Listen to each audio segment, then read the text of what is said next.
कक्षा 8वीं के विद्यार्थियों को मेरा नमस्कार। यूट्यूब चैनल लर्न विद संदीशा में आप सभी का स्वागत है। मैं हूं संदीप शर्मा। आज हम विभाग द्वारा निर्धारित पाठ्यक्रम योजना पर आधारित पाठ 10 रब्बा मी दे पानी दे के अभ्यास के प्रश्न उत्तर करेंगे। सभी बच्चे अपनी नोटबुक और पेन साथ में रख लें ताकि साथ के साथ ही आप अभ्यास के प्रश्न उत्तर अपनी नोटबुक में लिख लें।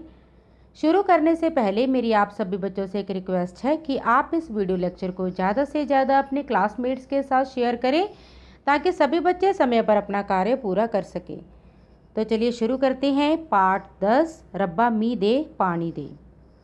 रब्बा मी दे पानी दे एक कविता है जो कि विनोद शर्मा जी द्वारा लिखी गई है। इसके पहले भाग में है, नीचे गुरमुखी और देवनागरी लिपि में दिए गए शब्दों को पढ़ें और हिंदी शब्दों को लिखें। देखिए बच्चों, आपको एक तरफ गुरमुखी लिपि में और दूसरी तरफ देवनागरी लिपि में शब्द दिए गए हैं। आपने इन शब्दों को पढ़ना है और हिंदी शब्दों को लिखने का अभ्यास भी करना है। तो चलिए शुरू करते हैं। रब रब, पानी पानी, किश्ती किश्ती, लू लू, हरियाली हरियाली, प्रदूषित प्रदूषित। अगले भाग में है, नीचे गुरमुखी और देवनागरी लिपि में दिए गए शब्दों को पढ़ें और हिंदी शब्दों को लिखने का अभ्यास करें। देखिए बच्चों, एक तरफ आपको गुरमुखी लिपि में और दूसरी तरफ आपको देवनागरी लिपि में शब्द दिए गए हैं। इसे हम ऐसे भी कह सकते हैं कि एक तरफ आपको पंजाबी भाषा में और दूसरी तरफ आपको हिंदी भाषा में शब्द दिए गए हैं। इन्हें ध्यान से पढ़ें और हिंदी शब्दों को लिखने का अभ्यास करें। तो चलिए शुरू करते हैं। झोना, चावल की फसल, पशु, जानवर या मवेशी, रब्बा, परमात्मा, फजूल, व्यर्थ, दूजियां दा दुख, पर दुख, दूसरों का दुख या औरों का गम, सिक्ख्या, सीख या शिक्षा। अगले भाग में है शब्दार्थ। शब्दार्थ को आप कठिन शब्दों के अर्थ भी कह सकते हैं। रब्बा शब्द का अर्थ होता है प्रभु, परमात्मा। दूना का अर्थ है दोगुना। मी का अर्थ है वर्षा। मवेशी का अर्थ है पशु। पर दुख का अर्थ है दूसरों का दुख। सीख का अर्थ है शिक्षा। अगले भाग में है, इन प्रश्नों के उत्तर एक या दो वाक्यों में लिखें। पहला प्रश्न है, रब्बा मी दे पानी दे कविता में ईश्वर से क्या प्रार्थना की गई है? इसका उत्तर है, रब्बा मी दे पानी दे कविता में ईश्वर से प्रार्थना की गई है कि वह गर्मी और लू से झुलसी इस धरती को वर्षा रूपी पानी देकर हरी भरी कर दे। अगला प्रश्न है, खेतों में सोना का क्या अर्थ है? इसका उत्तर है, खेतों में सोना का अर्थ है खेतों को उचित पानी मिलने से वहां लहलहा रही हरी भरी फसल। अगला प्रश्न है, पानी के बिना मवेशी और खेतों पर क्या प्रभाव पड़ता है? इसका अर्थ है, मवेशी पानी के बिना बेहाल होकर तड़पते हैं तथा खेत पानी के बिना सूखकर बंजर हो जाते हैं। एक बार फिर से देखिए, मवेशी पानी के बिना बेहाल होकर तड़पते हैं तथा खेत पानी के बिना सूखकर बंजर हो जाते हैं। अगला प्रश्न है, रब्बा मी दे पानी दे कविता में देश के प्रत्येक नागरिक को क्या सीख दी गई है? इसका उत्तर है, इस कविता में देश के प्रत्येक नागरिक को यही सीख दी गई है कि कोई भी पानी को व्यर्थ में नष्ट ना करे, उसे प्रदूषित ना करे, क्योंकि पानी ही जीवन का आधार है। अगला प्रश्न है, पानी का स्वभाव कैसा है? इसका उत्तर है, पानी का स्वभाव बड़ा विचित्र है, तभी तो इसका ना कोई रंग है और ना ही उसकी कोई इच्छा या उमंग है, पर वह जिसमें भी मिल जाता है उसके रंग में सराबोर हो जाता है। अगले भाग में है, इन प्रश्नों के उत्तर 4 या 5 वाक्यों में लिखें। देखिए, कविता की कुछ पंक्तियां हैं। इन पंक्तियों की सप्रसंग व्याख्या हमने करनी है। तो चलिए आप अपने पाठ्य पुस्तक में देखिए, रब्बा मी दे पानी दे कविता में ये पंक्तियां हैं। पानी से हरियाली होती, खेतों में खुशहाली होती। क्या मवेशी क्या वन या बूटे, पानी बिन जीवन से छूटे। आओ पानी नष्ट करे ना, प्रदूषित या व्यर्थ करे ना। मेरे देश के जन जन को यह सीख सुहानी दे, रब्बा मी दे पानी दे। हाँ जी बच्चों, जब भी हम कभी किसी भी कविता की पंक्तियों की व्याख्या करते हैं तो सबसे पहले हम प्रसंग लिखते हैं। देखिए जहाँ पर प्रसंग लिखा हुआ है, प्रस्तुत पद्यांश हमारी हिंदी की पाठ्य पुस्तक आओ हिंदी सीखें 8 द्वितीय भाषा में संकलित विनोद शर्मा द्वारा रचित कविता रब्बा मी दे पानी दे में से लिया गया है। इसमें कवि ने पानी के महत्व पर प्रकाश डालते हुए इसकी रक्षा करने का संदेश दिया है। इसके आगे हम इन पंक्तियों की व्याख्या करेंगे। पानी से हरियाली होती, खेतों में खुशहाली होती। कवि कहता है कि पानी से ही सब तरह हरियाली होती है और खेत भी तभी लहलहा उठते हैं। पानी ही खेतों की खुशहाली का कारण होता है। क्या मवेशी क्या वन या बूटे, पानी बिन जीवन से छूटे। पानी के बिना तो पशु भी प्यास से तड़पते हैं और पानी मिलने पर ही तृप्त होते हैं। क्या वन, वन मतलब जंगल, सभी जंगलों का अस्तित्व भी पानी पर ही टिका होता है। वृक्ष पौधे और सभी वनस्पतियां भी पानी के अभाव में सूख जाते हैं। पानी बिन जीवन से छूटे, पानी ही जीवन का आधार है। आओ पानी नष्ट करे ना, प्रदूषित या व्यर्थ करे ना।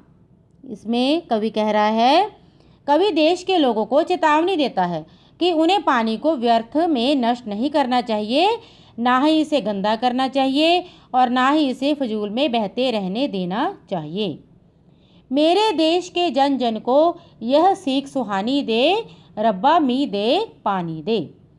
कवि कह रहा है, मेरे भारत देश के सभी व्यक्तियों को पानी का महत्व समझना चाहिए और पानी के संभाल की सीख को रुचिकर रूप में स्वीकार करना चाहिए। हे ईश्वर, आप हम पर कृपा रूपी मी बरसाते रहा करें। एक बार फिर से व्याख्या देखिए। कवि कहता है कि पानी से ही सब तरह हरियाली होती है। पानी ही खेतों की खुशहाली का कारण होता है। पानी के बिना तो पशु भी प्यास से तड़पते हैं। सभी जंगलों का अस्तित्व भी पानी पर ही टिका है। वृक्ष पौधे और सभी वनस्पतियां भी पानी के अभाव में सूख जाते हैं। जीवन का आधार पानी ही है। पानी को व्यर्थ में नष्ट नहीं करना चाहिए, ना ही इसे गंदा करना चाहिए और ना ही इसे फजूल में बहते रहने देना चाहिए। मेरे भारत देश के सभी व्यक्तियों को पानी का महत्व समझना चाहिए और पानी के संभाल की सीख को रुचिकर रूप में स्वीकार करना चाहिए। हे ईश्वर, आप हम पर कृपा रूपी मी बरसाते रहा करें। पानी के महत्व को जानकर इसे व्यर्थ नष्ट ना करने की अपील कवि द्वारा की गई है। इसके बाद है अगला प्रश्न है, जीवन में पानी की आवश्यकता क्यों है? कविता के आधार पर उत्तर दें। इसका उत्तर है, पानी ही सबके जीवन का मुख्य आधार होता है। पानी के बिना तो मवेशियों भी पानी प्यास से तड़पते हैं तथा पानी के बिना खेत तथा भूमि भी सूख कर बंजर हो जाती है। पानी है तो मनुष्य के जीवन में रवानी है। यदि पानी ना हो तो जीवन की कहानी भी रुक सकती है। पानी से ही सर्वत्र हरियाली आती है तथा जीवन खुशहाल हो जाता है। एक बार फिर से उत्तर देखिए। पानी ही सबके जीवन का मुख्य आधार होता है। पानी के बिना तो मवेशी भी प्यास से तड़पते हैं। यहाँ पर आप थोड़ा सा ठीक कर लें, मवेशियों नहीं है, यहाँ पर है मवेशी। मवेशी का अर्थ होता है पशु। पानी के बिना तो मवेशी भी प्यास से तड़पते हैं तथा पानी के बिना खेत तथा भूमि भी सूखकर बंजर हो जाती है। पानी है तो मनुष्य के जीवन में रवानी है। यदि पानी ना हो तो जीवन की कहानी भी रुक सकती है। पानी से ही सर्वत्र हरियाली आती है तथा जीवन खुशहाल हो जाता है। अगला प्रश्न है, दूसरों के दुख में हम उनकी क्या सहायता कर सकते हैं?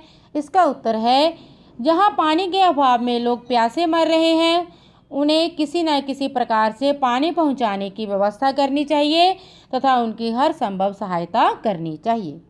एक बार फिर से देखिए इसका उत्तर, जहाँ पानी के अभाव में लोग प्यासे मर रहे हों उन्हें किसी न किसी प्रकार से पानी पहुँचाने की व्यवस्था करनी चाहिए तथा उनकी हर संभव सहायता करनी चाहिए।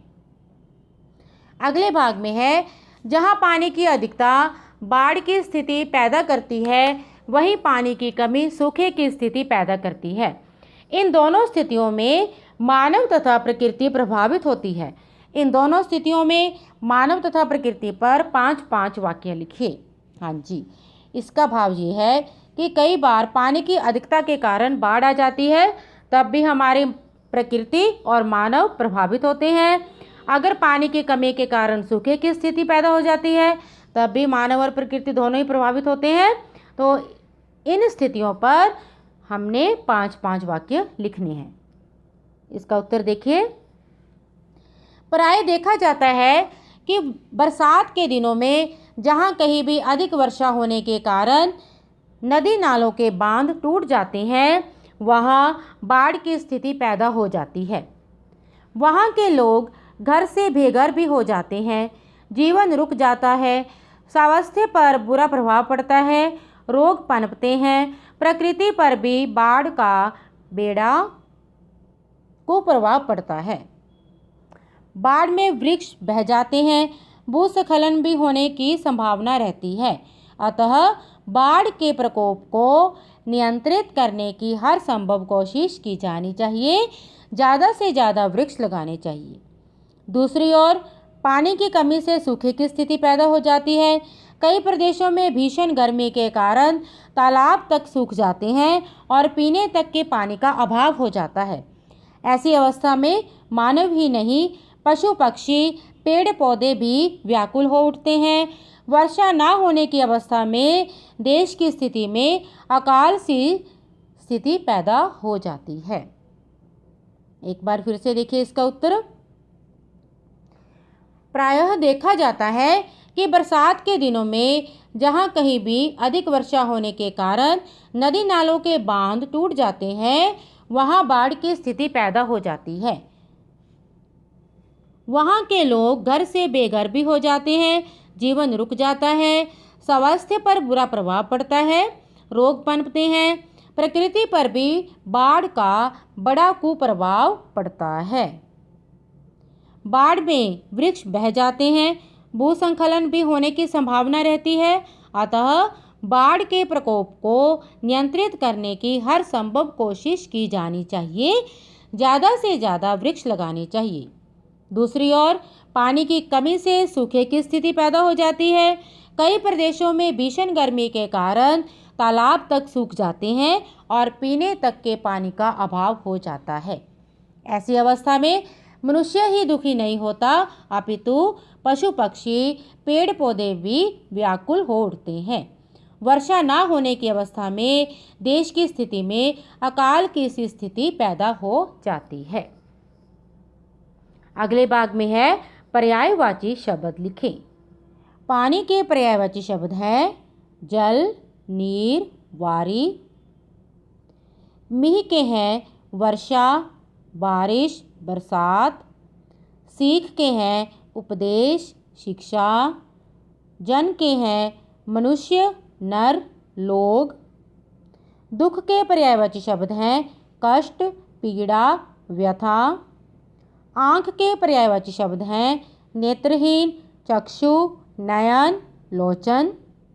धरती के पर्यायवाची शब्द हैं पृथ्वी, भूमि, भू, धरनी। एक बार फिर से देखिए, धरती के पर्यायवाची पृथ्वी, भूमि, भू, धरनी। हाँ जी बच्चों, ये थे पाठ 10 रब्बा मी दे पानी दे के अभ्यास के प्रश्न उत्तर। इन्हें आपने अपनी नोटबुक में लिखना है। ऐसे और वीडियो लेक्चर पाने के लिए आप मेरा चैनल सब्सक्राइब करें, वीडियो को लाइक करें और ज़्यादा से ज़्यादा अपने क्लासमेट्स के साथ शेयर करें ताकि सभी बच्चे समय पर अपना कार्य कर सकें। अगर आप इस वीडियो लेक्चर की PDF चाहते हैं तो आप मेरा टेलीग्राम चैनल ज्वाइन करें, जिसका लिंक इस वीडियो लेक्चर की डिस्क्रिप्शन में है। घर में रहिए, सुरक्षित रहिए और अपना कार्य साथ के साथ करते रहिए। धन्यवाद।